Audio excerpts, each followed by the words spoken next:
আলহামদুলিল্লাহ, আমি অভিভূত।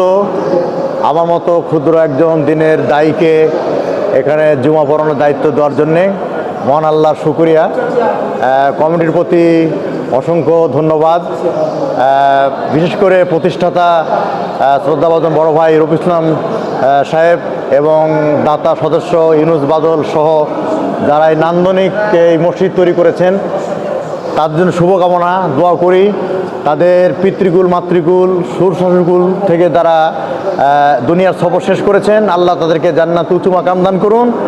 আর যারা বেঁচে আছেন, আল্লাহ প্রত্যেককে হায়াতে বারাকা দান করুন।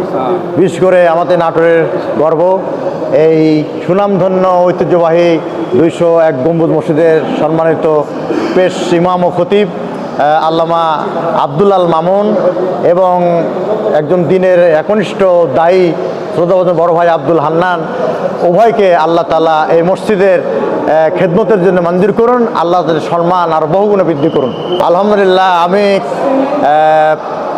আশাবাদ ব্যক্ত করছি সালাতের পরে মানুষ এভাবে আমাকে আলিঙ্গন করবে বা বরণ করবে, এটা আমার অপ্রত্যাশিত ছিল। যতটুকুন ভালোবাসা আশা করেছিলাম তার দ্বিগুণ ভালোবাসা দেশ থেকে আসা মুসলিরা আমাকে দিয়েছেন। সব মিলে আলহামদুলিল্লাহ, জাযাকাল্লাহ খায়ের। নিঃসন্দেহে ওনারা যে কাজটা করেছেন সাদকা জারিয়ার কাজ, ওনারা কিয়ামত পর্যন্ত এটার সওয়াব পেতে থাকবেন এবং আগত মুসল্লিরা সারা দেশ থেকে যারা আসবেন, এমনকি আমি আশাবাদী যে বিশ্বের বাংলাদেশের এই সীমানা পেরিয়ে বিশ্বের বিভিন্ন প্রান্ত থেকে মুসল্লিরা এখানে আসবেন, তারাও দোয়া করবেন।